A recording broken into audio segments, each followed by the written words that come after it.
Nous écoutons la catéchèse du pape François à Rome le 16 novembre 2022, précédée de la lecture d'un passage du psaume 29, versets 7 à 12. Dans mon bonheur, je disais, rien, jamais ne m'ébranlera. Dans ta bonté, Seigneur, tu m'avais fortifié sur ma puissante montagne. Pourtant, tu m'as caché ta face et je fus épouvanté. Et j'ai crié vers toi, Seigneur. J'ai supplié mon Dieu. Tu as changé mon deuil en une danse, mes habits funèbres en parure de joie. Parole du Seigneur. La parole du pape maintenant. Cari fratelli e sorelle, buongiorno, benvenuti. Chers frères et sœurs, bonjour et bienvenue. Riprendiamo oggi le catechesi sul tema del discernimento. Nous reprenons aujourd'hui le cycle de catéchèse sur le thème du discernement. Nous avons vu combien il est important de lire ce qui se passe à l'intérieur de nous-mêmes pour ne pas prendre de décisions trop hâtives sur la lancée de l'émotion du moment. Ensuite, les regretter quand il est trop tard. Il s'agit donc de lire ce qui arrive et d'ensuite prendre les décisions. En ce sens, même l'état spirituel que nous appelons désolation, quand dans le cœur tout est sombre, triste, cet état de désolation peut être une occasion de croissance. En effet, s'il n'y a pas un peu d'insatisfaction, un peu de tristesse salutaire, une saine capacité d'habiter la solitude et d'être avec nous-mêmes sans fuir, s'il n'y a pas tout cela, nous risquons de rester toujours à la surface des choses et de ne jamais prendre contact avec le centre de notre existence. La désolation provoque une secousse de l'âme. Quand on est triste, c'est comme si l'âme était secouée et cela tient éveillé, ça favorise la vigilance et l'humilité et nous protège du vent des caprices. Tout cela, ce sont des conditions indispensables pour le progrès dans la vie et donc aussi dans la vie spirituelle. Une sérénité parfaite mais aseptisée, sans sentiment, lorsqu'elle devient le critère des choix et des comportements, nous rend inhumains. Et nous ne pouvons pas ne pas prêter attention aux sentiments. Nous sommes humains. Et l'émotion fait partie de notre humanité. Sans comprendre les sentiments, nous risquerions d'être inhumains. Sans vivre les sentiments, nous serions également indifférents à la souffrance des autres et incapables d'accueillir la nôtre. Sans compter qu'une telle sérénité parfaite ne saurait être atteinte par cette voie de l'indifférence. Cette distance aseptisée. Je ne me mêle pas aux choses, je garde mes distances. Non, ça ce n'est pas la vie. C'est comme si nous vivions dans un laboratoire enfermés pour ne pas avoir de microbes, de maladies. Pour de nombreux saints et saintes, l'inquiétude, l'intranquillité a été un élan décisif pour changer leur vie.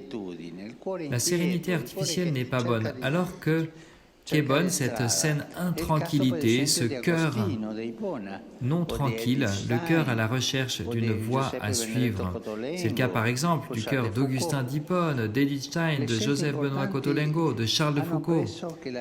Les choix importants ont un prix que la vie indique, un prix qui est à la portée de tous. Les choix importants n'arrivent pas par hasard, n'arrivent pas par la loterie, non.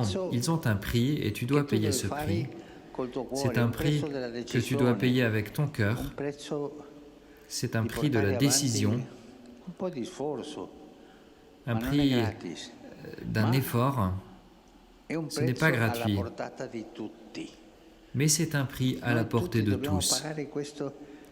Nous devons tous payer cette décision pour sortir de l'état d'indifférence, cet état qui nous déprime toujours. La désolation est aussi une invitation à la gratuité, à ne pas agir toujours et uniquement en vue d'une gratification affective.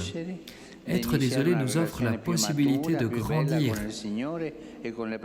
d'entamer une relation plus mature, plus belle avec le Seigneur et avec les personnes qui nous sont chères. Une relation qui ne se réduit pas à un simple échange de donner et de recevoir. Par exemple, pensons à notre enfance.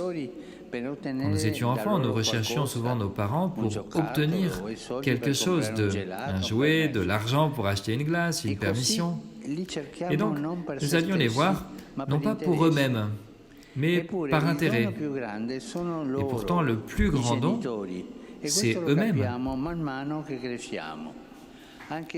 Nos parents, et nous le comprenons petit à petit en grandissant. Nos prières sont un petit peu comme ça aussi. Au départ, des demandes de faveur adressées au Seigneur sans réel intérêt à son égard.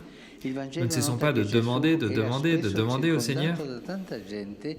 Et l'Évangile fait remarquer que Jésus était souvent entouré de nombreuses personnes qui le cherchaient pour obtenir quelque chose.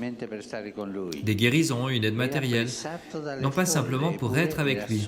Il était pressé par les foules et pourtant il était seul. Certains saints et même certains artistes ont médité sur cette condition de Jésus. Cela peut sembler étrange, bizarre, irréel de demander au Seigneur « Comment vas-tu ?» Et au contraire, c'est une très belle manière d'entrer dans une relation vraie, sincère, avec son humanité, avec sa souffrance, voire même avec sa singulière solitude, avec lui, avec le Seigneur, qui a voulu nous faire partager pleinement sa vie. Et cela peut nous faire beaucoup de bien d'apprendre à être avec lui, apprendre à être avec lui, être avec le Seigneur sans autre but, exactement comme cela nous arrive avec les personnes que nous aimons.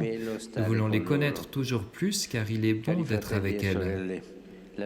Chers frères et sœurs, la vie spirituelle n'est pas une technique à notre disposition, ce n'est pas un programme de bien-être intérieur qui nous appartiendrait de planifier.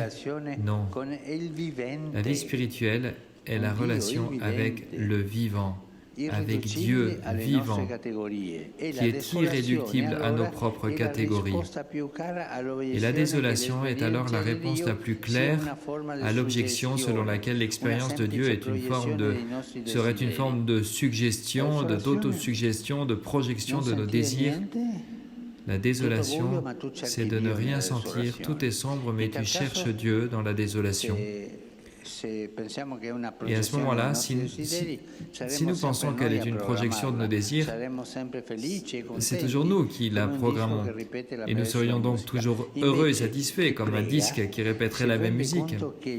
Mais au contraire, celui qui prie se rend compte que les résultats sont imprévisibles.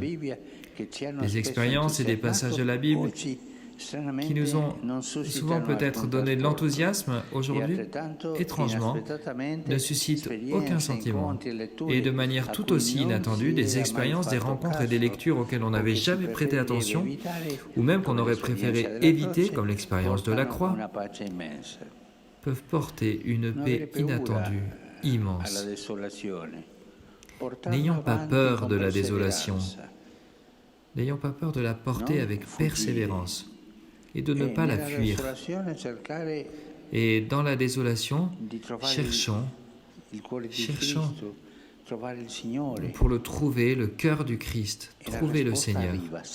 Et la réponse arrive toujours. Face aux difficultés, il ne faut donc jamais nous décourager, s'il vous plaît, mais affronter l'épreuve avec détermination, avec l'aide de la grâce de Dieu qui ne nous fait jamais défaut.